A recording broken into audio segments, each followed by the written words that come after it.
อะระหังสัมมาสัมพุทโธภควาพุทธังภควันตังอะภิวาเทมิสวากขาโตภควตาธัมโมธัมมังนัมมัสสามิสุปฏิปันโนภควโตสาวกสังโฆสังฆังนะมามิข้าพเจ้าในณัฐพงศ์วิรมเมืองรหัส341ถึงพระพุทธพระสงฆ์เป็นสรณะที่พึ่งวันนี้ข้าพเจ้าจะนั่งสมาธิภาวนาเป็นครั้งที่61ตรงกับวันที่30มิถุนายนพ.ศ. 2569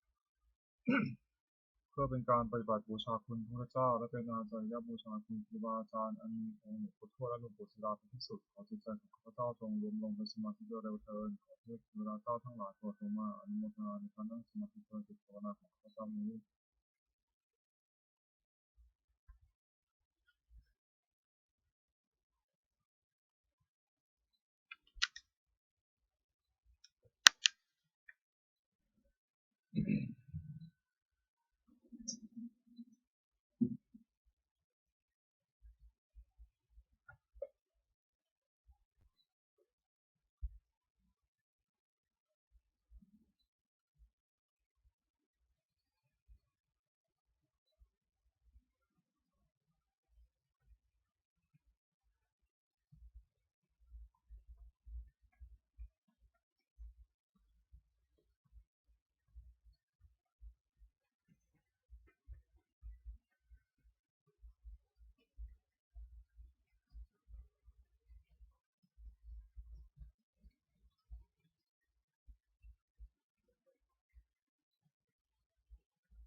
บทแผ่เมตตาให้ตนเองหังสุขิโตโหมิขอให้ข้าพเจ้ามีความสุขหังทุกโหมิขอให้ข้าพเจ้าปราศจากความทุกข์หังอเวโรโหมิขอให้ข้าพเจ้าปราศจากเวรหังพยาบาทโหมิขอให้ข้าพเจ้าปราศจากอุปสรรคอันตรายทั้งปวงสุขียปนังปริหารามิขอให้ข้าพเจ้าจงมีความสุขกายสุขใจรักษากายวาจาใจให้พ้นจากความทุกข์ภัยทั้งปวงเถิดโปรดสวดแผ่เมตตาให้สรรพสัตว์ทั้งหลายสรรพสัตว์ตาสัตว์ทั้งหลายที่เป็นผู้ที่เกิดเจ็บตายด้วยกันทั้งมวลสิ้นเวลาหัวตัวจงประสบสุขเถิดจะได้มีเวรกันและกันเลยอภินันทชังตุจงประสบสุขเถิดอย่าได้บีบเบียนซึ่งกันและกันเลยอันนี้ทางหัวตัวจงประสบสุขเถิดอย่าได้มีความทุกข์กายทุกข์ใจเลยสุขียนางบริหารตัวจงมีความสุขกายสุขใจรักษาตนให้พ้นจากภัยทั้งปวงโปรดแผ่เมตตาอุทิศสัพเพสัตตาสัตว์ทางหัวตัวเวลาสุขาชีวิโนขอสัตว์ทั้งหลายอย่าได้มีเวรกันและกันเลยจงเป็นผู้ดำรงชีพอยู่กับสุขทุกเมื่อเถิดกระดังบุญยังพลังมหาสัพพิปัสสีพ้นเตขอให้สัตว์ทั้งหลายจงได้สวยผลบุญที่ข้าพเจ้าได้บำเพ็ญด้วยกายวาจาใจนั้นเถิดบัดนี้ข้าพเจ้าได้นั่งสมาธิภาวนาจบครบถ้วน1 ชั่วโมงแล้วขออานิสงส์อันพึงมีนี้ขอให้เป็นปัจจัยให้ข้าพเจ้าได้เข้าใกล้กระแสนิพพานในขณะยังคงอยู่ให้ข้าพเจ้าแคล้วคลาดปลอดภัยจากทุกโศกโรคภัยอันตรายทั้งปวงยิ่งใหญ่หาได้สุจริตมั่นคงเป็นสมาชิกชอบธรรมคำว่าไม่มีคำว่าอดอยากไม่ยากจนขอให้แก่ข้าพเจ้าให้ข้าพเจ้าเจริญทั้งทางโลกและทางธรรมต่อไปและขอถวายอานิสงส์จากการปฏิบัติภาวนานี้แด่องค์ปู่ทวดและองค์ปู่ศิลาขอให้องค์หลวงปู่ศิลามีพระแข็งแรงอยู่ในที่พึ่งแห่งวงข้าพเจ้าเป็นนานๆอีกทั้งขอเทพเทวดาทั้งหลายที่ได้อนุโมทนาสาธุการในบุญกุศลนี้โปรดประสิทธิ์ประสาทพรน้อมส่งอนุภาพแห่งมงคลสู่วัตถุมงคลหลวงปู่ทวดฤาษีมหายันหลวงปู่ศิลารวมถึงวัตถุมงคลทั้งปวงศักดิ์สิทธิ์ทั้งหมดที่ได้สร้างขึ้นให้เปลี่ยนเป็นพุทธานุภาพเทวานุภาพและฤทธานุภาพศักดิ์สิทธิ์อนุโมทนาสิริมงคลแก่ผู้ครอบครองและบูชาทุกประการเทอญ